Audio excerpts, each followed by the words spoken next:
out with a little conversation around the idea of citizenship. I think you come from intersecting but different spheres. If you're going to draw a Venn diagram of kind of where your spheres of influence are. At the Obama Foundation, you're training young leaders in community and civic engagement, and at Patagonia, you're leading from kind of a corporate citizenship realm. And so I was wondering if each of you could just talk a little bit about the way you are approaching the idea of citizenship, especially in this current age where we are now. I'll do my best. Not at all. So, at the bottom, citizenship for Patagonia is around this thought that what decisions would you make if you knew for certain that your company was going to be here 100 years from now? Like, what would you do? What decisions would you make? And that's where most of the Patagonia thought comes from in terms of our idea of citizenship. From, the idea of stewardship of the planet and the money that we give to grassroots activists, from the 1% to the surprising 100% that we did for Black Friday last year, which is just basically this idea that in order for have a business, we need to have a planet.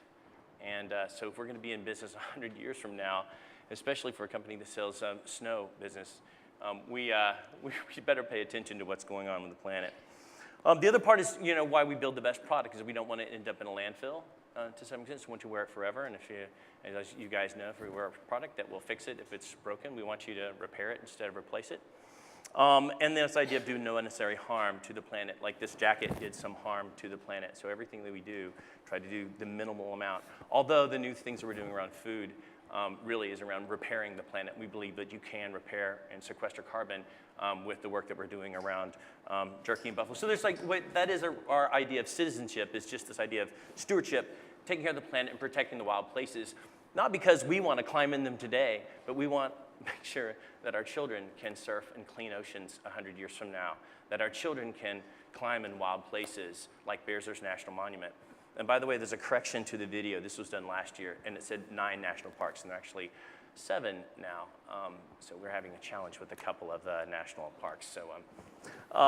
So the other ideas around citizenship is this idea of allowing people, just like the guy from Google was talking a little bit earlier, wild horses couldn't keep Patagonia folks from being active and participating and protecting the environment, so which is why we pay for bail in case they're arrested in support of the environment for them and their spouse.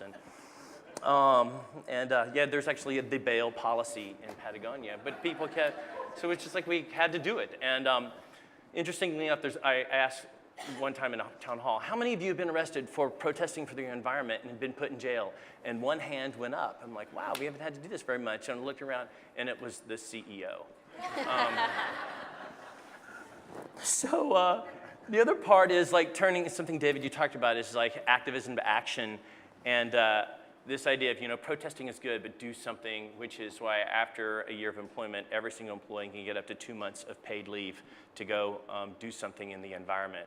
So every year, about 150 employees go all over the world, paid leave with Patagonia, and we help them with travel expenses to go volunteer to save turtles or do cleanup or whatever. So we allow them to pursue their passion. And finally, understanding of our responsibility to the village.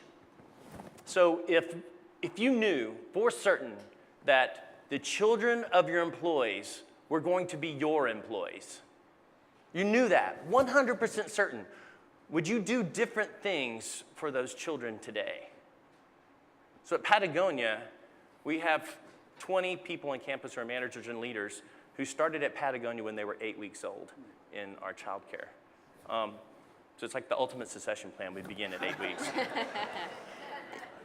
And so we begin at that time. So what family practices would you do if you knew you were employing them and you wanted them to be good stewards? So we think about, it's not about the war on talent or retention. It's really about growing great stewards, which is why we do the things for working families and children. And then finally, everything I talk about in Patagonia and the things that we do isn't meant to be uniquely Patagonia. It's really meant to be something that everyone in this room can do in some way, put your head to it. The final part of our mission is use business to inspire. It's not kind of just to be in the Patagonia bubble in Ventura, California. It's you can do good and you can do well as a company. You just got to put your head to it and think differently. So that's our idea.